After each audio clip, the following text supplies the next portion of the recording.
আমরা যদি ফ্যাসিবাদ বিরোধী আন্দোলনে যারা ছিলাম, আমরা যদি সবাই একসাথে জিততে না পারি, তাহলে কিন্তু একসাথে হাঁটতে হবে, এইটা যেন আমরা ভুলে না যাই। রবিবারে এনসিপি তাদের যে দেশব্যাপী পদযাত্রা করে এসছে প্রায় মাসখানেক ধরে বাংলাদেশের বিভিন্ন জেলাতে, এইটার তারা সমাপনী আয়োজন করছে হচ্ছে শহীদ মিনারে। তো শহীদ মিনারে তাদের সমাবেশের কথা বেশ আগে থেকেই আমরা জানি, তাদের যে মাসব্যাপী স্কেজুয়াল দেখলাম বেশ আগে থেকেই তাদের এটা জানান দেওয়া আছে, এই সময়টাতে তারা এই সমাবেশটা করবেন কেন্দ্রীয় প্রোগ্রামের কর্মসূচি হিসেবে। এর ভিতরে রিসেন্টলি দেখলাম ছাত্র দলও একই জায়গাতে সমাবেশ দিয়েছে। তো এনসিপির পক্ষ থেকে নাকি তাদেরকে রিকোয়েস্ট করা হয়েছে, করবার কারণে তারা সমাবেশ শহীদ মিনার থেকে শাহবাগে নিয়ে আসছেন। প্রথম কথা হচ্ছে যে যেই কর্মসূচি 1 মাস আগে থেকে জানা, স্কেজুয়াল করা, সেখানে ছাত্রদল প্রোগ্রাম করতে গেল কেন? মানে তাদের একদিন পরে প্রোগ্রাম করলে কি সমস্যা ছিল? আজকে শনিবার ছিল, গতকালকে শুক্রবার ছিল, আজকে করলে গতকালকে করলে কি সমস্যা হইতো? রবিবারেই কেন করতে হবে যেদিন এনসিপির প্রোগ্রাম? এবং সেটা কেন শাহবাগেই করতে হবে? ঢাকা শহরের এত জায়গা থাকতে, নয়াপল্টনের সামনে দেখেছি এর আগে ছাত্রদল বড় শোডাউন করেছে, তারেক রহমানকে নিয়ে যখন বেশ কুৎসিত ভাষায় স্লোগান দেওয়া হয়েছিল, তার পরবর্তীতে আরও তো ঢাকা শহরের বহু জায়গা আছে, সোহরাওয়ার্দী উদ্যান আছে, এইসব জায়গায় তারা করতে পারে, শহীদ মিনারই বা কেন? এবং তারপরেও আবার হচ্ছে রিকোয়েস্ট করার পরে তারা শাহবাগে এসছেন। এইটা আসলে কী ধরনের পলিটিক্স, কী ধরনের কালচার? আমরা তো এই ধরনের রাজনীতি চাই না বলেই তো একটা গণ অভ্যুত্থান হয়েছে, যে আমরা আসলে নতুন কিছু চাই। আমরা এই পুরাতন ধাঁচের মানে কর্মসূচি, পাল্টা কর্মসূচি, শোডাউন, পাল্টা শোডাউন, দেখাদেখি করানো, এটা কেন করতে হবে ছাত্রদলকে? এবং এটা করার মধ্য দিয়ে ছাত্রদল যে একটা ক্রিয়েটিভ রাজনীতি করতে পারত শহীদ প্রেসিডেন্ট জিয়াউর রহমানকে ধারণ করে, সেই জায়গাটার লক্ষণ আমরা দেখতে পাচ্ছি না। এবং ছাত্রদলের কাছ থেকে আমরা এটা একটা বক্তব্য চাই।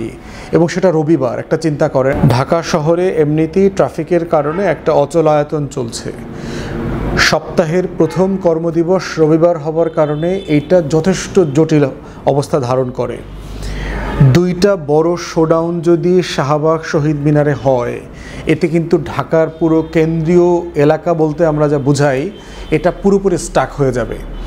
এবং এটার কারণে ইতিমধ্যে ঢাকার বাইরে থেকে 2 দলেরই লোকজন ঢাকাতে আসা শুরু হচ্ছে। ধারণা করছি প্রচুর বাস আসবে, শত শত বাস আসবে বিভিন্ন জেলা থেকে। এই বিভিন্ন জেলা থেকে আসা শত শত বাসগুলো পার্কিং করবার জন্য জায়গা লাগবে। মূলত আমরা যেটা দেখেছি এর আগের অভিজ্ঞতায়, মেইন রোডগুলোর উপরে পার্কিং করে দেয়। তো পার্কিং করে দিলে আলটিমেটলি যেটা হয়, রাস্তা ছোট হয়ে যায়, ট্রাফিক আরও বেড়ে যায়। এর বাইরে হচ্ছে এখন ইন্টারমিডিয়েট পরীক্ষা চলছে, এইচএসসি পরীক্ষা, এবং রবিবারে দেখলাম সকালে বিকালে 2টা পরীক্ষা আছে।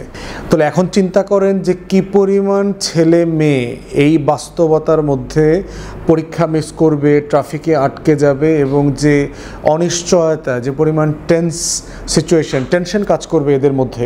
তারা আসলে পড়ালেখা কখন করবে, প্রস্তুতি কখন নেবে, না এই টেন্স সিচুয়েশনের মধ্যে থাকবে।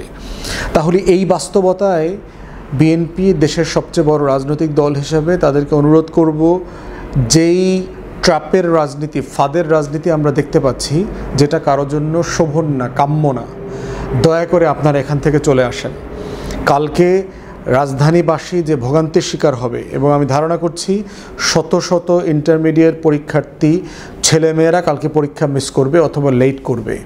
এবং দিন শেষে হবে কি, সবচেয়ে বড় রাজনৈতিক দল যারা আপনারা 31 দফা দিয়েছেন, 6-8 মাস পরে আপনারা হয়তো ক্ষমতায় যাবেন, সংস্কারের একটা ওয়াদা জাতির কাছে আপনাদের বলা আছে, আপনাদের কাছ থেকে আপনাদের আচরণে, কথাবার্তায় তো মানুষ সেই সংস্কারটা দেখতে চাইবে। তাহলে আপনি আসলে সংস্কারের মধ্য দিয়ে যাচ্ছেন কিনা, এইটা যদি আপনি এখনই টেস্টেড না হন, তাহলে 31 দফার উপর ভিত্তি করে যে রাজনীতিটা আপনারা ক্ষমতায় গিয়ে করবেন, সেটা জনগণ আসলে আস্থা রাখতে পারবে কিনা। এবং ছাত্রদলের এই কর্মসূচিগুলো আসলে বিএনপির মূল দায়িত্বে যারা আছেন, কেন্দ্রের নেতৃবৃন্দ যারা আছেন, অ্যাক্টিং চেয়ারম্যান যারা আছেন, ওনারা আসলে জানেন কিনা।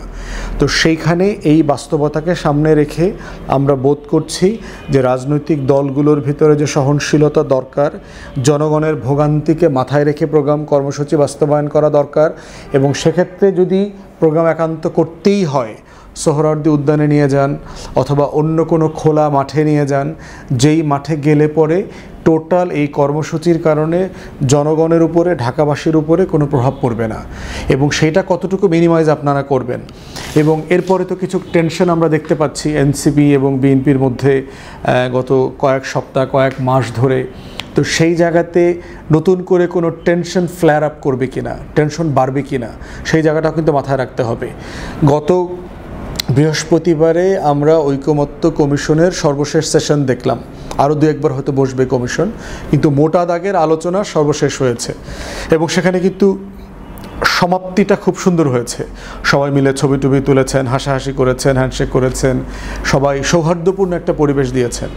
কিন্তু সেই সৌহার্দ্যপূর্ণ পরিবেশটা কি শুধুমাত্র ফরেন সার্ভিস একাডেমিতে আমরা যখন বসবো তখন না, এটা বাহিরে যখন আমরা কথা বলি, আলাপ তুলি, গল্প করি, কর্মসূচি পালন করি, সেই কর্মসূচির মধ্য দিয়েও আমাকে এই সৌহার্দ্যটা মেনটেন করতে হবে।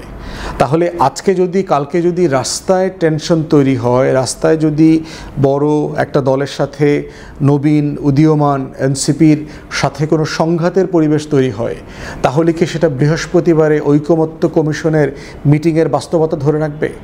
এরপরে হচ্ছে জুলাই ঘোষণাপত্রের প্রশ্ন এখানে জড়িত আছে। 5 তারিখে জুলাই ঘোষণাপত্র ঘোষণা করার কথা মাননীয় প্রধান উপদেষ্টার। অতএব এই ঘোষণাপত্রের বক্তব্য নিয়ে কিন্তু অনেকের ভিতরে দ্বিমত আছে, তারা আসলে এটা নিয়ে ভিন্ন মত করতে চায়। তাহলে কি আলটিমেটলি সবার সম্মতিতে ঘোষণাপত্র পাঠ করা হবে?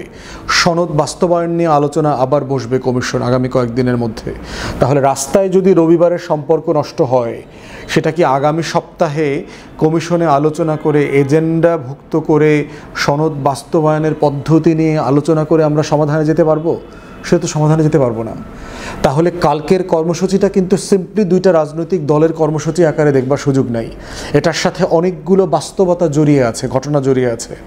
অতএব 2 দলকে আমরা রিকোয়েস্ট করছি, অনুরোধ করছি, যেহেতু এনসিপি অনেক আগে ঘোষণা করে রেখেছে এই প্রোগ্রামের ব্যাপারে, তাদের শহীদ মিনারে প্রোগ্রাম করার এই বাস্তবতাটা অনেক বেশি, বাট তারপর এনসিপিকে অনুরোধ করব, কালকে যেহেতু 2 বেলা প্রোগ্রাম আছে, পরীক্ষা আছে, সেটা কিভাবে মানে সবচেয়ে কম ইন্টারভেনশন অথবা ডিস্টারবেন্স ছাড়া সেটা করা যায়।